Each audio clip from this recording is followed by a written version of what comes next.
किशन जन्माष्टमी पर षडोपचार पूजा से करे कान्हा जी को प्रसन्न। यहाँ जाने विधि। इस वर्ष 16 अगस्त 2025 को गृहस्थ लोग बाल किशन जी की मूर्ति का पंचामृत स्नान करवाकर उन्हें पालने में विराजमान कर वस्त्र धारण करवाएं और सुगंध इत्र लगाएं। पूजा के अंत में उन्हें फल, मिठाई, धनिया, चावल, आटे या पंचमेवा से बनी पंजेरी का नैवेद्य अर्पित करें। मंदिर में जब श्री कृष्ण जन्मोत्सव बनाया जाता है तो षडोपचार विधि से पूजन होता है, जिसमें भगवान को वस्त्र, आभूषण, पुष्प, धूप, दीप अर्पित किए जाते हैं और विशेष प्रकार के मिष्ठान आदि का भोग लगाया जाता है। पूजन के सभी 16 चरणों के लिए अलग अलग मंत्र होते हैं और पूजा का अंतिम चरण आरती होता है, जो 16 मंत्र माना जाता है।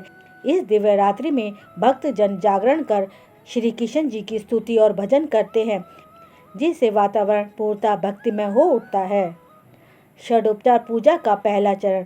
षडोपचार पूजा की शुरुआत ध्यान से होती है, जिसमें भक्त भगवान श्री कृष्ण जी की दिव्य मूर्ति के सामने बैठकर उन्हें अपने मन में आह्वान करते हैं और उनकी छवि का स्मरण करते हैं। यह पूजा का पहला और अत्यंत महत्वपूर्ण चरण होता है। इस चरण में भगवान के स्वरूप का मन ही मन ध्यान करते हुए मंत्र बोलते हैं।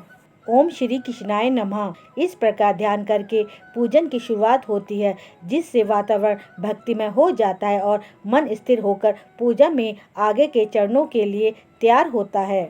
दूसरा चरण आह्वान। हाथ जोड़ के भगवान श्री कृष्ण जी का आह्वान करें और प्रार्थना करें कि वह अपने बंधु बांधवों सहित पधारे और यहीं विराजे। तीसरा चरण आसन। भगवान को सुंदर रत्न जड़ित आसन अर्पित करें। चौथा चरण भगवान के चरण धोने के लिए पंचपात्र से जल अर्पित करें। पांचवा चरण अर्घ्य। गंध, फूल और अक्षत मिश्रित अर्घ्य भगवान को अर्पित करें। छठा चरण आचमन। भगवान को आचमन के लिए जल दें। सातवां चरण स्नान। भगवान की मूर्ति को क्रम से जल, दूध, दही, माखन, घी, शहद और अंत में फिर से जल से स्नान कराएं। आठवां चरण वस्त्र। भगवान को नए वस्त्र पहनाएं और पालने में विराजमान करें। नौवां चरण यज्ञोपवीत। भगवान को यज्ञोपवीत अर्पित करें। 10वां चरण चंदन। भगवान को चंदन का लेप अर्पित करें। 11वां चरण गंध, धूप। भगवान को धूप या अगरबत्ती दिखाएं। 12वां चरण दीपक।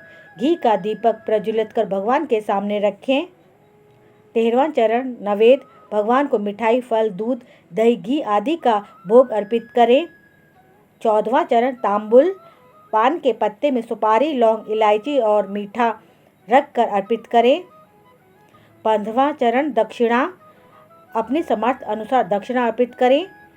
16वां चरण आरती। अंत में घी का दीपक लेकर श्री भगवान कृष्ण जी की आरती करें और प्रिय कृष्ण भजन करें और आरती गाएं।